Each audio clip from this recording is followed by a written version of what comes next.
and welcome to the Royal Geek Podcast. Man, I said that one with some flair, didn't I? You were excited today. I am your host, Tyler Olson, also known as T-Roll, and tonight I am joined by my very good friends. First of all, we have Justin Sandoval, a.k.a. Sandy, and we also have Anthony Amato, who we like to call Shamato. Boys, we are together for the first time in what feels like 3 or 4 weeks. You're accurate. We had a summer That is break. accurate. It was a summer break, unintentional. Yes, correct. Travel, work, a bunch of stuff. Lots of stuff for all of us. But yeah, we're back together, and we're here to have a nice, fun review. We will be reviewing the newest DC movie, Blue Beetle. Yes, you All got right? it right. You got it right. Excited to be reviewing Only this with took 10 you guys. Yep. Excited to review this with you guys. Real quick, before I even ask you how you're doing, big shout out to all of our listeners. Thank you so much for tuning in. Please subscribe wherever you are listening. Leave us a review. Leave us a comment. And share this podcast with your friends. If you got any friends who are also Blue Beetle or DC friends of yours, or people who have no idea what this is, which is a lot of people, you can share this podcast with them. That helps us out a lot. And lastly, follow us on social media at Royal Geek Pod. Okay, enough of the business.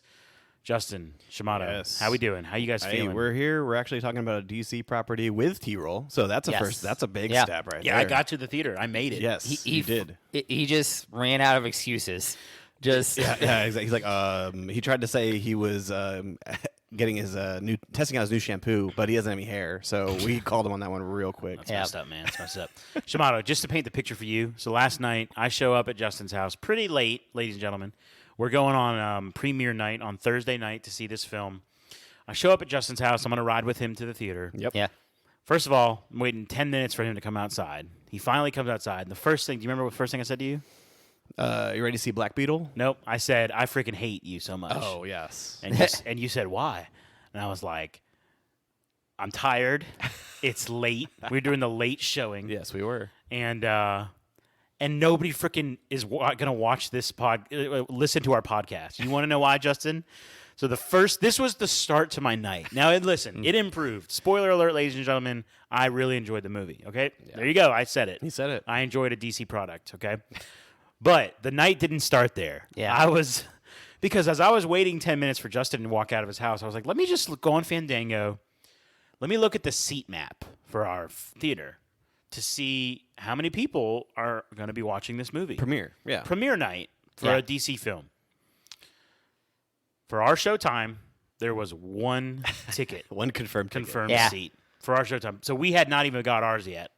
So, sure, there ended up being, I think, 6 people in the theater. Give or take. Yeah. Yeah. There was a showtime 1 hour prior to us that also I could see the seats. 0. Not a single Not seat, a single ticket was sold, and it was 7 minutes past the start time of that showing. Yeah. That's bad. That's bad. Yeah, it's bad. I mean, this comes down to, again, just DC. They don't have a reliable property. No, That's what it is. is. If it's not one of the big names, people aren't going to go see And it. they're also in this cavern for the way that people are looking at it right Yeah. now between the quote-unquote old DCEU and the DCU that Gunn is making. Well, Gunn confirmed that Blue Beetle is the first DCU character. So. Yes, he confirmed that, but But it feels the like a cavern general still. the general audience is kind of in this point of like, A, how many people actually heard James Gunn say that? Number one.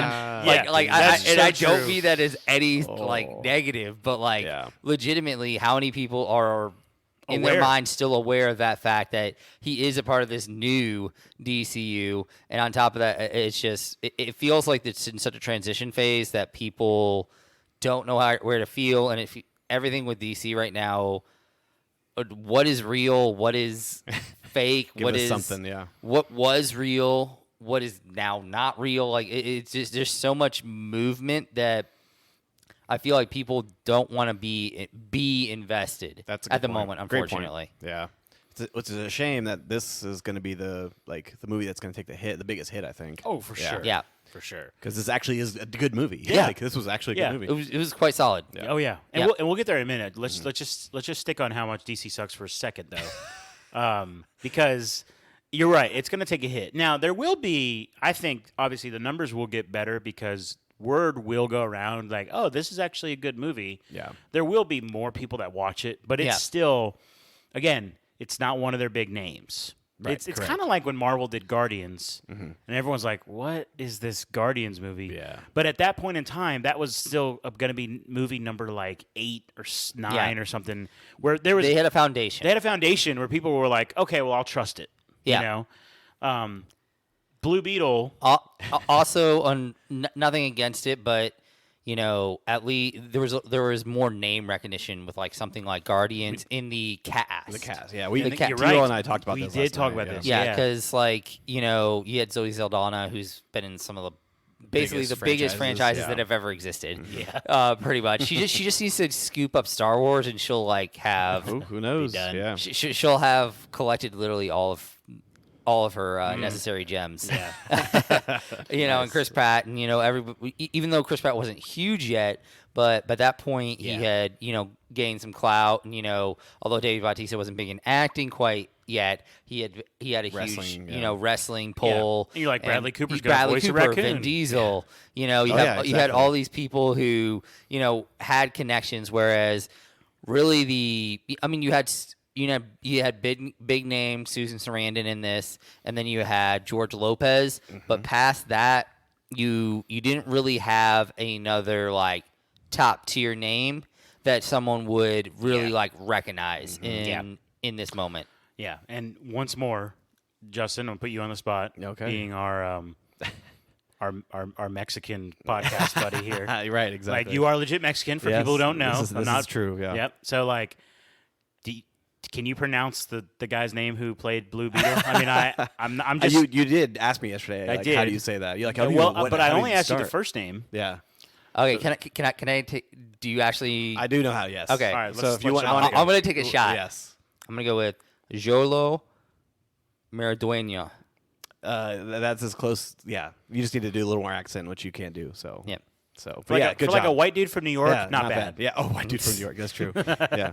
Meridueña. That's the best. Say it name. again. All right. Say it. Meridueña. Maridueña. That's lovely. Mm-hmm. I'm not gonna try, but that's yeah, great. But Sholo, you got that right. Good job. Jolo, I said it right, Jolo? Yeah, there you go. What a sick name. It's a for great first name. It's a great name.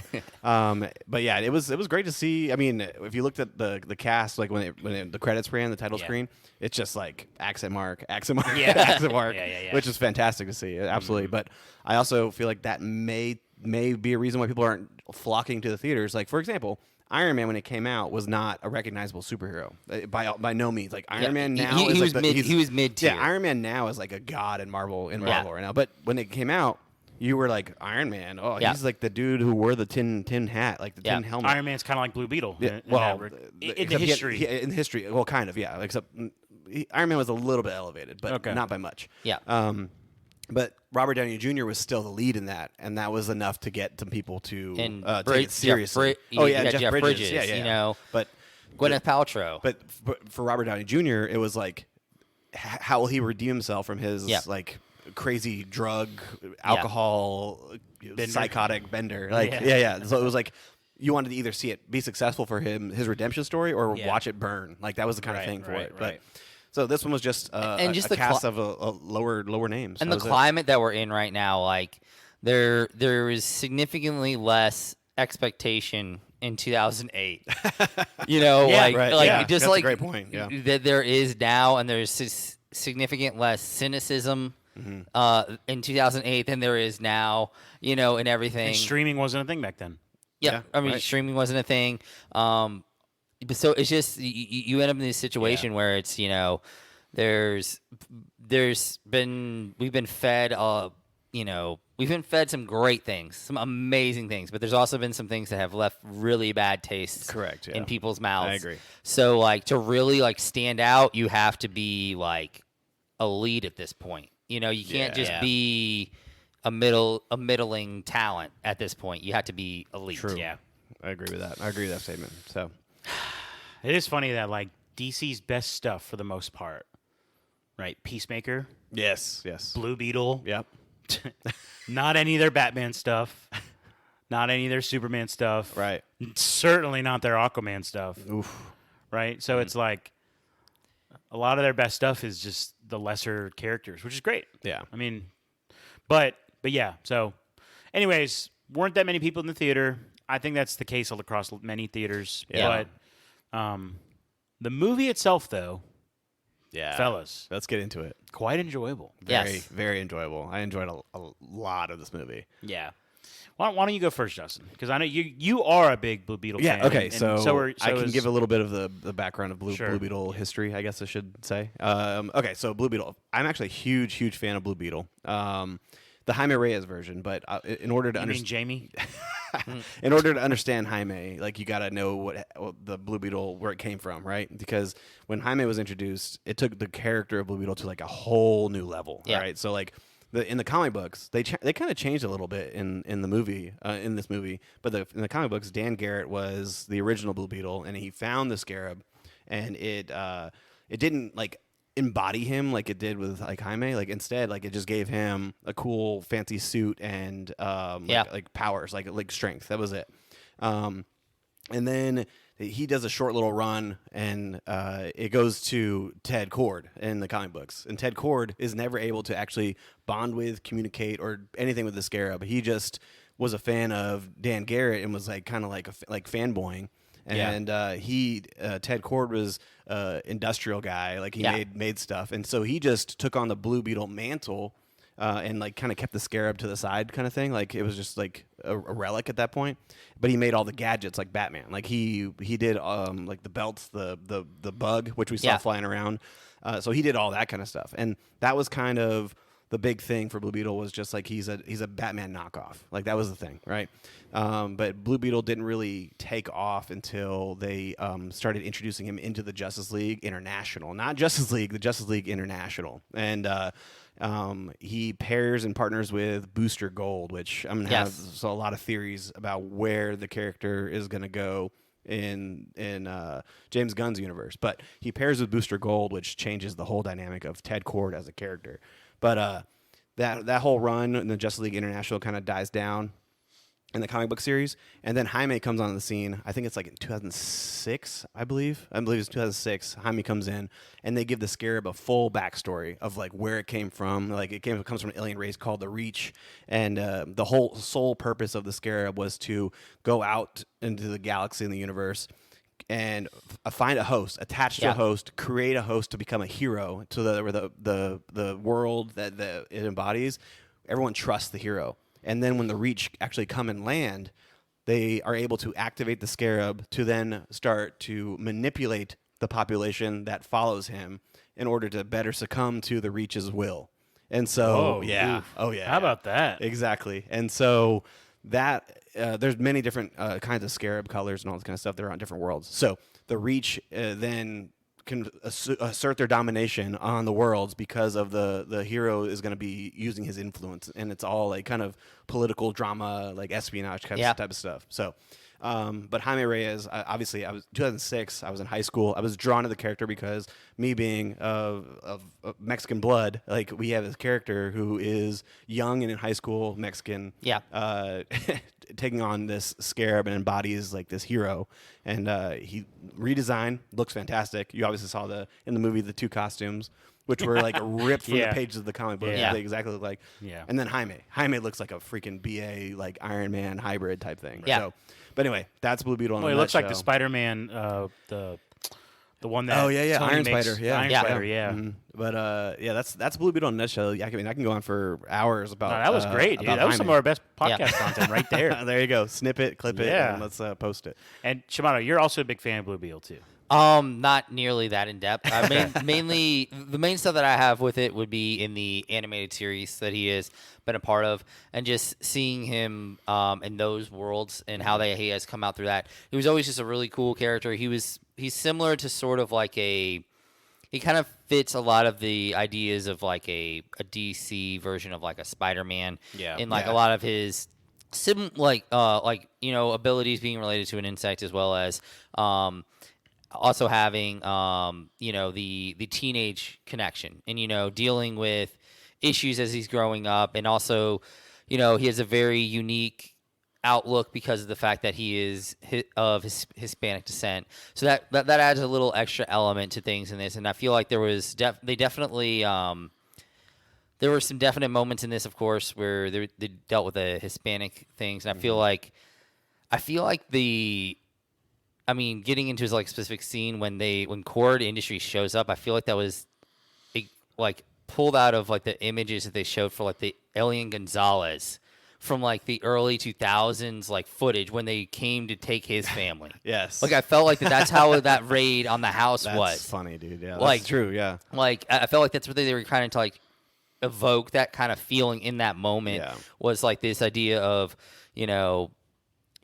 stuff like that, and there was a lot of really cool things with the Hispanic families dynamic, and the dynamic and kind of like the I don't know, it was kind of there were some outside of like the real harsh stuff, but like there were some heartbreaking moments of the fact of like the like even before they get into the real like heavy stuff, but like the idea of like their belief in the American dream in a lot of ways, even though the American dream didn't a lot of times believe in them. That's true. Like kind of Good like point. that idea is kind of played on a little bit, I feel like, in that, and they believe in this so much, even though, like I said, it doesn't always believe in them. Yeah. So it was there was a lot of really cool stuff, and you get to play on different things when you have this character who is of Hispanic descent. Yeah. Cool, man. I like that. I like that aspect of it too, man. Good vision there. So again, the movie itself. And actually, you know what? Real quick, one more question. And not a DC guy. You guys know You've said that many times. Did you know that, Justin? many times you've announced that. On help this me podcast. understand. Which is actually really interesting, considering the fact that your started with entrance was DC. I know, but it was a different DC back then. That's funny. That's Make funny. DC great again. All right. You actually go out of your way to bash DC. Like, Yes. You actively go out of your way. absolutely. Yeah. We could be talking about like some movie that's an action movie that takes place at the beach. And you're like, remember that DC It's movie a that Western. sucks? Here's Like, my It's a thing. Western, and all of a sudden, Yeah. you know what what else? really is terrible? DC.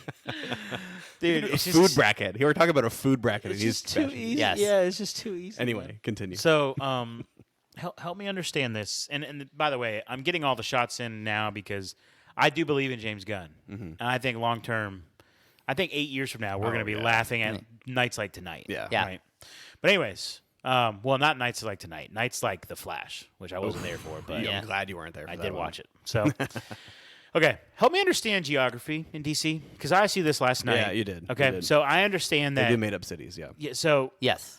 and look, I know there are some made up places in the Marvel world, Right, like correct. Wakanda, Sokovia. Yeah. Right. Yep. But it feels like, tell me if I'm wrong, it feels like everything that I've watched in DC is like a fake city. Geography, geography doesn't make sense Yeah. in the DC universe. Yeah. Like, okay, so There's a cool map I could show you. that somebody essentially, like, okay, so the idea in my mind, Gotham has always been New York City, but I know that is not always the made. That's consensus. funny because I think it's Chicago. That's how. I See, think okay, it is. see, the problem is I feel like Metropolis has to be Chicago because of its proximity to Kansas, which is Superman's home. Like, it makes no sense for Metropolis is lots of times here's the thought thing. of But as Metropolis and Gotham are separated by a bay, right? Aren't they right next to each other? So this is only a recent thing, but Gotham and Metropolis are like sister cities. So and with Kansas, Smallville being Kansas in the Midwest, and the Metropolis being in the Midwest, then therefore it would have to be Gotham is also in the Midwest but northern, like more like for example Detroit. Chicago, or I don't know about Detroit. I don't know. Actually, you know what? It could reflect Detroit, Okay, but so I feel like it's so Chicago. where's Central City? Is that right? Central City, yeah. So where's that?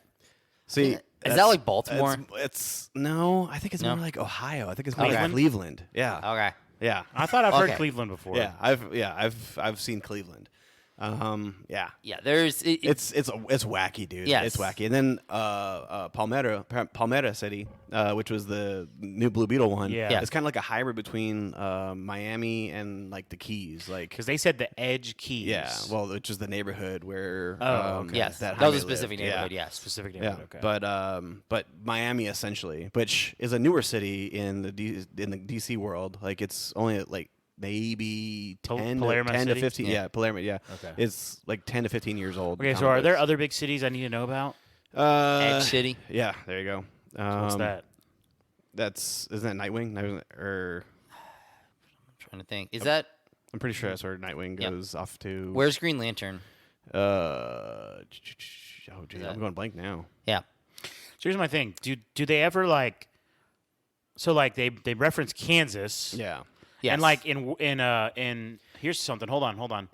In Wonder Woman, which was a good movie, the first one. She comes from Which where go back again? and watch it. Actually, it's Not that good. It's not that good again. It was just way better than everything else they had already put out. She comes from Themyscira. Yeah, New Themyscira. Themyscira. Okay, but that takes place in actual Europe. Well, and then Washington D.C. too, right? Yeah. Yeah. Well, that my thing is like some of the movies. The cities in Europe are actually the cities in Yes, Europe. correct, Is what you're correct. saying. Yeah, but like in when they're in the States, like where does Peacemaker take place again? Do we? Is it, Central City, wasn't I think it? it was thought Central City. Was it? Yeah. Because they talk don't about even Flash. remember. They talk about Flash a lot. yeah. Okay. And I feel like that just Gosh, it makes feels sense. like so much more work to like make up a city. Here's the thing with DC: the states are real. They just add an extra city to it. Like it's still United States, like like Kansas, Smallville, Kansas. Right, instead but of even even when Topeka, we're watching, like- but even when we're watching Black Beetle, they don't mention like. Black Beetle, really? You give that respect. Give the respect to the Blue Beetle. All right, see, there's still times where I mess up. Genuinely, sorry. Blue Beetle. Yeah. So even watching Blue Beetle, like it's clearly Florida, but they never once said Florida, right? No. No. Okay, so it really is based out of like where they came from. Like DC, I feel like always felt like it was when it was started. It was more in the fantastical version of what life is. So the idea of it being these cities that are not actually existing gave into the fantastical nature of it. Whereas when Stan Lee and Kirby and all of them created Marvel, they were more dealing with like they were dealing with like their own like ideas. They were pulling from their own experiences. That's why a lot of them are based in New York. Which, if you want to dive in, even like open up way more can of worms on, we're not going to. But DC also has like which Earth. Like it's very common to say which Earth are you dealing with? Earth 1, 4. Earth 82, Yes. like Yeah, that does sound like another. It's an actual like. Maybe we legit just thing. need a whole geography podcast of the DC universe. of the DC universe. Yes, I probably need that That'll be great audio content to for our deal with the YouTube channel when we go back to YouTube. Yeah, when we come back. But yeah, Maybe soon. so it's based in such like far back lore that it is very confusing. I will admit to that. It can be a very like confusing setup, and they will give you one version will make it look like it's one thing, and another version will make it look like it's another thing. Yeah, because they made it look like in Batman vs Superman that Gotham and Metropolis see it were like right there. Yeah. Oh, yeah. Yeah. So, which like, Yeah. anyways, so okay, super helpful. I'm glad. Yeah, man. There Thanks. you go. Yeah. Let's talk about this freaking awesome movie. Yeah. guys. Oh, so, man. Yes. Very enjoyable. I don't really know where to start. Maybe with the things we liked. I don't have any sort of big Number plan. one thing that Here we go. I know where you're going. George Lopez. George Lopez. Lopez. George Yes. Lopez was ridiculous. Uncle Rudy. Uncle was- Rudy. He stole the show. He man. did. He really did. And like he was over the top, but he wasn't like in your face over the top. Yeah. Like it was just the right Yeah. amount. Oh, it was And fantastic. everybody's got that crazy uncle, man. We can all relate to that crazy God. uncle. Which is first off, it's the first time I've seen George Lopez in maybe about Forever. a decade. Like Yeah. I don't understand what I saw him in last. yeah. So Took him that long Probably the to grow George that Lopez beard. show. yeah. Waking up at 2 a.m. hearing the low Dun, dun, dun, dun, dun, dun, rider. dun, dun, dun, dun. Yeah, so That's it. I leaned over to Justin late in the movie when he did something else that was awesome, Mm-hmm. which happened about a couple dozen Oh times. yeah. Yeah. Like the And- beats were. And the beats were great. And I said to Justin, I was like, dude, casting of the century. Oh Like, yeah. it was such a great casting. Like I was amazed at George Lopez. Yeah. Yeah, conspiracy theorists too. Oh, just the way he man. shows up on the scene. Like he didn't trust the balloon. Oh yeah, that's right. Yeah. The balloon, Jaime's balloon when he got there. Oh man, that's so Oh, good. So good. Yeah, man. for obviously that's the highlight for me. That he was great. He was I felt like fantastic. they did a phenomenal job of casting his family, like in general. I felt like there was it was a great casting of the family, and the family dynamics I felt like worked really well, and Yeah. the way they interacted with each other, and just like their family group was just like very really well good. put together. Yeah. And I felt like it was a really solid representation of of their family and the struggles and like the way they dealt with everything was just like I felt like was a really awesome. Oh yeah. Yeah. And I feel like the casting of Jaime Reyes was perfect. It was dead on. Like it was amazing. Yeah, he was really like good. Shola was meant to play Jaime Reyes. Like I'm like even when Cobra Kai was going on in the early season 1, season 2, the chirps were like he needs to play Jaime. He needs to play Jaime, and he was much younger. Yeah, he was so spot on. James the DC for getting it before James Gunn. Like I feel like James Gunn would have casted him, but DC beat him to it. So yeah, good stuff. Yeah, I was really impressed with his performance. But I like what you said, Shimon, about just the whole family dynamic. And even like internal commentary, like Jenny makes comments about how special it was. Oh yeah. Yeah. Which was true. Like you could see that as just a viewer, but also within the actual within the actual movie, Jenny herself, she had some cool lines where she was like, "This house," she was talking about her mansion. It's filled with stuff. Yeah. Your home is filled with love. Yes. I thought that was There was so cool. several emotional beats. That Yeah. was one of them. Yeah. That was one of them. And then the dad, Jaime's dad. Yeah. Oof. Which, dude, you knew someone was dying. Yeah. Yes. Yeah. You know? Oh, Yeah. I also do think that like so that line that she gave was also like a great it was great in what it was, but I felt like it was also a great way of showing kind of like how disconnected she is with the world in a lot of ways. Yeah. Because like of course it's how a billionaire would think of things is, oh yes, you're filled with love, like money doesn't matter. But when you have all this money, yeah, you can say money doesn't matter. Yeah. Especially with this financial situation the family was in at that moment. Like they're about to lose the house. Yeah. They don't have any way to do anything, and that's kind of how. But she sees it like Love. this. Yeah. Yes, loves. Yeah. Yeah. I thought the CGI was pretty spot on, man. Like, Jaime's transformation the first time was really, really cool. Like the burning of the clothes and then like the black covering him and kind of just taking off. Like it was really cool. I will say, and this isn't just this movie. I feel like movies have to stop breaking masks on superheroes.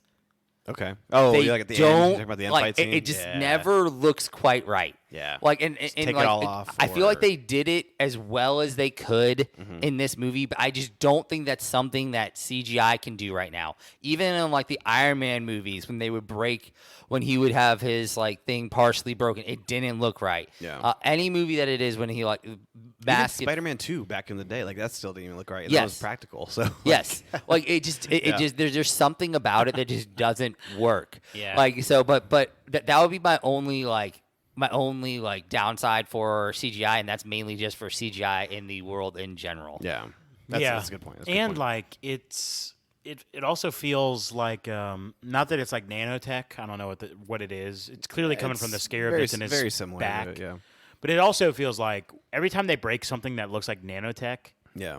like it's just like why wouldn't just some more come and Yeah. fix Like it? when, you know? why doesn't it show back up again? Yeah. Yeah. But that's fine. I agree with that.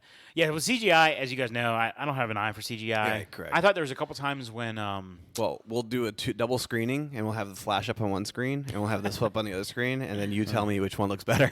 yeah, I mean, sure, we could try. Yeah, I just He's gonna pull that Pam from The Office. They're the same picture. That's good. That's good. Gosh, dude. Thing I didn't like, I will say. Okay. The villain wasn't that strong. I was more. what's her name? Vicky, right? Vicky. Vicky Cord. Yeah. Victoria Vicky Cord. Cord. Yeah. Cord. Yes. Not Cord. Korg. Right. Correct. I'm so prone to say Korg. Yeah. So yeah, I mean, I wanted to see more of just Jaime, but he needed to fight somebody. Obviously, he needed to fight somebody. Yeah. So sure, So what was the dude's name? The villain dude. dude. I don't even remember. I don't have. It was like faceless villain. Lieutenant something. Carapax. Carapax. Yeah. Carapax. Yes. So I will say, Damn, I cared more about him than the lady. Yeah, that's true. You know? Good point. I do feel like one of the few downsides is I feel like they kind of quick played his transition a little bit. Like I understand that they were getting into that scene. They gave him a little and montage in his head. And it did feel a little clunky that he was like all in line and then completely out of line. And they did like kind of retcon that fix at the end where he was like, I can now remember. to make it like, oh yeah, well they're saying that he couldn't remember all that stuff before, but now he can remember, and that caused him to make that switch. Wait, I don't even know what you're talking about. The main dude where he had the locket. And he couldn't remember. He didn't know before he was whatever he was, like the metal inside of him. And so then he had the memory unlocked of his mom being killed by Cord Industries. He didn't remember any of that until he got the power of the Blue Beetle. Until the Blue Beetle. Correct. So when she linked with him and got to when she was simultaneously while she was seeing what his life was, he was remembering his life as well. And at some point he had lost the memory before, which is the entire catalyst for why he switched sides. Yeah. Which makes it a little bit better, but I do feel like it was a little clunky, to the point to where, like, clunky in the sense of you didn't even pick up on that. Yeah, I didn't. Not at all. So, not so even that kind of proves my point in the fact that it was maybe a little rushed and a little clunky in that moment. Yeah. Good point. But I felt like there were not a whole lot of like real big mistakes in the movie in general. I do feel like that was a little rushed. And I will say one more thing that I felt like was a little out of character was the family in the rescue mission. I felt like was a little outlandish in my mind. Like the grandma? Yes, like the grandmother, and like okay, so we're gonna send in the family to like go get him, and I understand like, oh, the family has to save him. It's like a part of his whole family. I was like, I like the grandma carrying like that big gun, and it was like it felt a little like I feel like everything else in the movie was so like believable.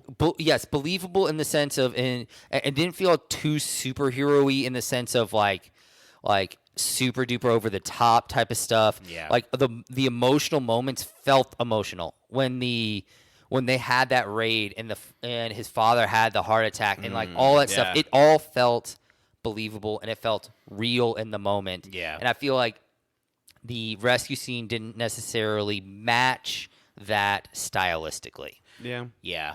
There were some cool moments in the rescue scene, though. There were. I'm not saying there weren't some cool moments. But I get what you're saying. Yes. Yeah, it went a little up too much. Yes. Yeah. Yeah, I agree with that. Seeing the grandma like be like really militarily minded. Yeah. And then like Viva Revolution. yeah. Yes. Yeah, it's almost like they just went so far with it where like they just kept going and going and going and going. Think if they would have did little plants throughout the movie because for the most part like Nana was like pretty dormant, like she's everything's happening, she's like listening and like knitting or like she's, but like if she would like knit and then all of a sudden like yell out something outlandish like oh, back in the war or something like if she would do stuff like that, then I can justify what happens later, but they didn't really do that. I agree. Yeah. Like Rudy was the type of over the top that I loved. Yeah. Yes. Well, I mean, the grandma was the type of over the top that I was like, come on, bro. Yeah. Yeah. Like at least Rudy, he like takes some rocks and he throws it at Carapax, Yeah. or whatever those coconuts or whatever that was. Although it would have been nice to see how he actually was able to escape that moment. Probably just the bug was probably off to the side and he just jumped down. And, Yeah, but I just felt like it was a little like and also it would have been nice to now have. that I think about it, it's like, oh yeah, he's also like a super genius. Oh yeah, like yeah, can yeah, create yeah. an EMP in the back of his truck and Pretty cool. and also knows how to like look at like that computer. Well, he's a conspiracy theorist, so he's always like he's trying. That's fair. He's trying See, to. That's fair. See, make but the his own very stuff stuff that you said that didn't make sense for Nana, actually made sense for Uncle Rudy because they were planting things about his conspiracy whole theories time, and his yeah. and about how he basically what they were trying to say was that he hadn't lived up to his potential up until this moment. Correct. But he had the skills that were do it. necessary to be able to do this stuff. Yeah. So that stuff, if they had laid things in, or if you had just had little moments where like maybe she did something that was like a little out of character, like maybe she was like duck and like. You're just like, oh, well, maybe there's no reason to duck. But then, like, something comes through and it's like, oh, she's more in tune with what's going on that's really happening. She just kind of is playing like, yeah, she's the grandmother. So the family's great. Jaime's great. Jenny was great. Yeah. I think I enjoyed Jenny's character. One emotional beat that I loved, and I think I mentioned this. I don't know if you heard me, but when the grandma says, "Now we can cry after the mission's done," Yes. and the family's hugging, and then she waves for Jenny to come over because all she's ever wanted was family. Yeah. Like that's what she wants more than, this company is the last thing that she observes as her family because it was her dad's company. So like that was a cool beat. I cared about Jenny's backstory. So I thought that was a hit. But yeah, with the villain, you're right. With Vicky, like I think this movie it kind of falls into the typical trend of what a lot of Marvel origin stories do, where they have to spend so much time on the hero. Yeah, they have to. Right. Yeah, there are countless examples we can give where it was like that in Marvel movies, where ultimately you just don't really care about the villain because they don't get that much screen time. Yeah. Well, and it followed the typical origin story trope with the villain. Like, for example, Iron Man and then Ironmonger. Black Panther, and you had Killmonger. Ant-Man, and you had the Yellow Jacket. Like, so it's mirror images of each other. So Blue Beetle, and then obviously another suit that can make OMAC. things. Yeah, the OMAC. OMAC. Yeah. There you go. So here's something. Actually, I think I just lost it. Uh-oh. What were we just talking about? I had a really good point, but you wouldn't shut up. Sorry. My bad. My bad. Villains, Marvel origins tropes, and villains. Origin stories. Yes. Yeah. I lost it. It is what it is, going. man. Sorry, man. But yeah, my bad. I do think it's also hard when you split the villain. Like you have, especially when you have the brain you have and the brawn. a brain and a brawn, essentially. So it does make it kind of a difficult situation because you have now you're not only are you having to spend so much time on a hero, you're also splitting time between your villains. Yeah, just remembered it. Good. Something that helps with villains. Mm-hmm. This is what Christopher Nolan does better than anybody. The opening scene. Yeah. So how about this? So later in the movie, when they go to get the key, and Jenny's talking about how when her grandfather died, he gave the company to Ted instead of Vicky. Mm-hmm. Yes. And that crushed Vicky. And she even made the comment where Jaime's like, "Wow, that's really," and she says, "sexist."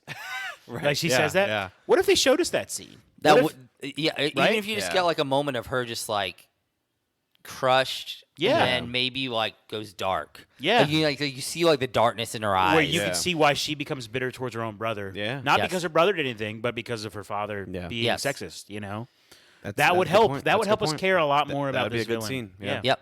Okay. So just something like that. But anyways. Yeah, I could see that as being something because she was very like one-dimensional in this.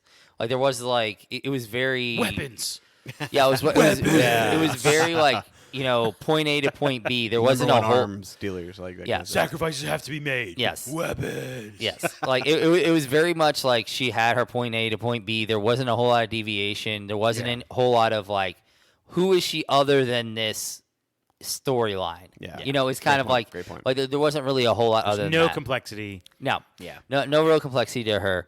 And they did kind of, and although they kind of hinted at the fact that Carapax had something a little bit deeper, it took them a long time to get there, yeah. to get get for that. It would have been nice to see him like, I don't know, maybe hesitate at a point here or there if they were going to do something like that. He was fully committed Yes. prior to being a Yes. killing machine. Yes. Yeah. Although I will say, like his initial entrance, like the scene that he was in that tent, that was actually I enjoy. Like, just that was a really cool look where he was just like he was looking at it, and then he comes out like he looked awesome. Yeah. Like He did, but that was a good example where it's like I would have never thought that he didn't remember who those people were.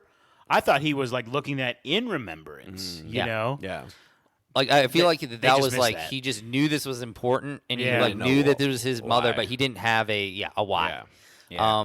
I also will say, I felt like the Cord employees were a little formulaic in the sense of like they were just like these like CPUs that did whatever she said, and it was like very like it was weird. It felt weird because it was like, oh, kill the family. Okay. Like it was just like immediately. Yeah. Like there was no like.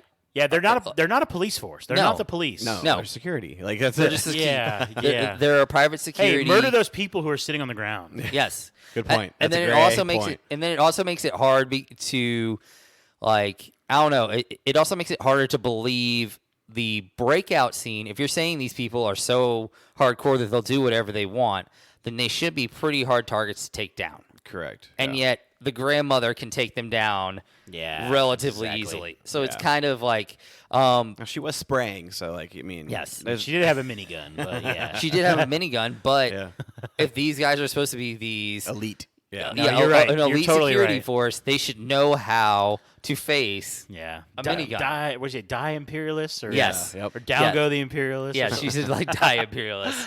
But yeah, so like those were smaller like parts of it. It was a really well put together movie, and I feel like the biggest thing is I'm gonna throw out like it felt organic. Like it didn't feel like they were rushing a lot of things in the sense of the way the movie is kind of playing out and like the relationships we're building.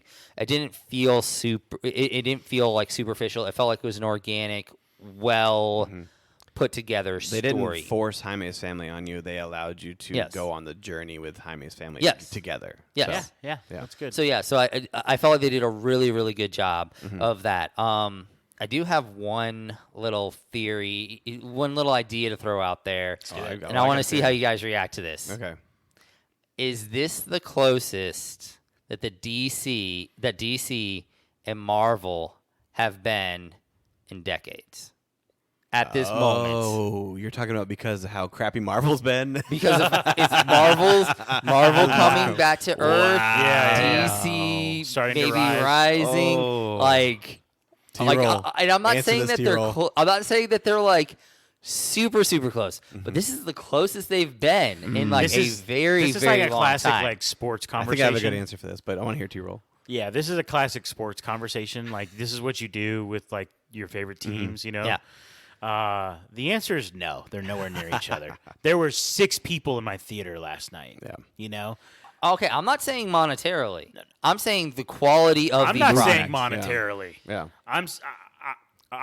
Well, 6 people in the theater makes it sound like I'm you're not saying talking about money. monetarily. I'm just talking about interest in general. Let's throw all that like quality of Quality movie, of con- quality of movie, quality of content. content. Yes. Yeah. Well, let's talk after Aquaman. Well, no, we won't. That's gonna be No. trash. Let's talk about this after Aquaman. No. But listen. He's talking about right here, right now, this point in time, like the release of Blue Beetle.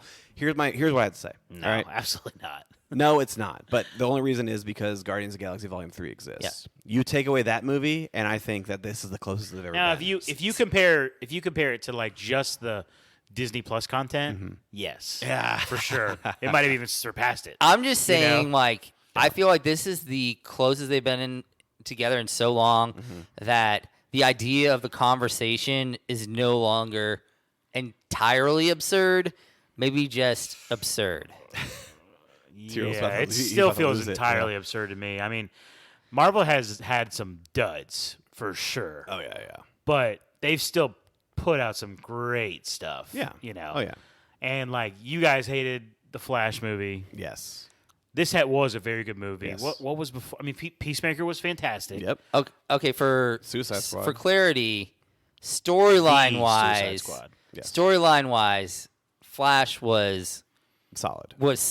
It was just The their CGI was CGI so team was off I don't know what they were doing smoking. something. Yeah. They were off on lunch Yeah. when they decided to finish that stuff up. It's like, Yeah. wait, we're done? We only got halfway. Yeah. Yeah. Yeah, I mean, I think like again, I believe that the future is very bright.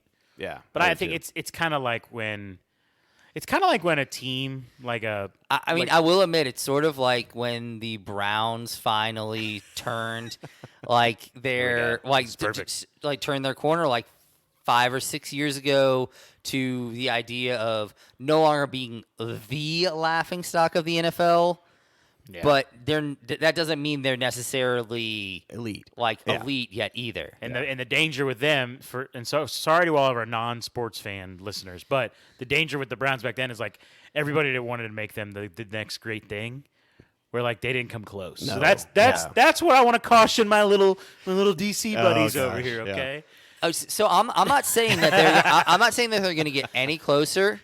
I'm just saying that there is a conversation about.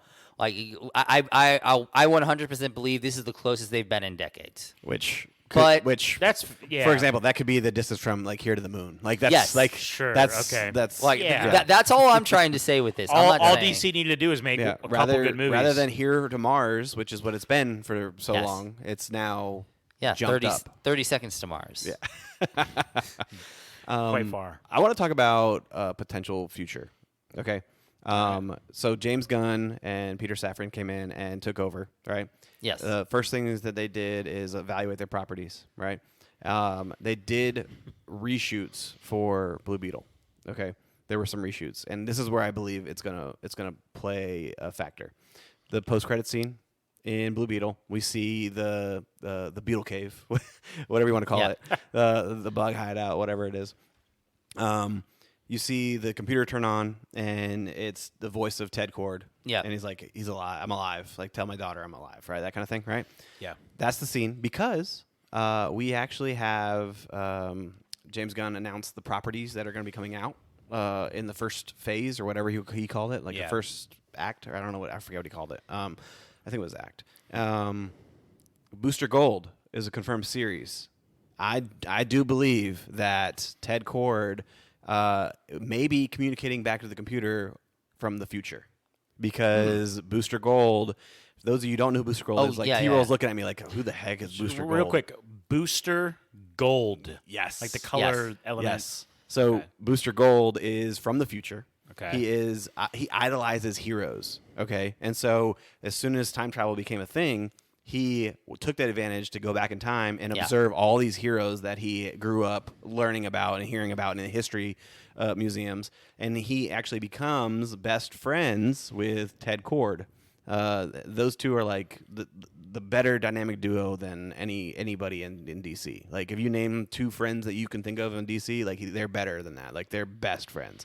So I got a feeling that post-credit scene is going to play out with a Booster Gold, Ted Cord / Blue Beetle storyline in the TV series that James Gunn's launching. Oh, that's a TV series? It's a The TV Booster series. Gold? Yep. Mm-hmm. Booster Gold series. So what all is there? Do you remember? Not off the top of my head, no.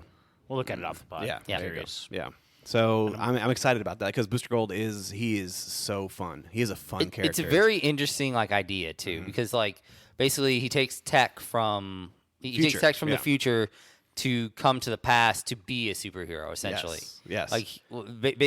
Basically where ray guns and things that would have been considered like base things that would be used. But he wants to be a hero. He wants to be a hero. So he comes back to the past to be He's like a the hero opposite in the of past. Kang.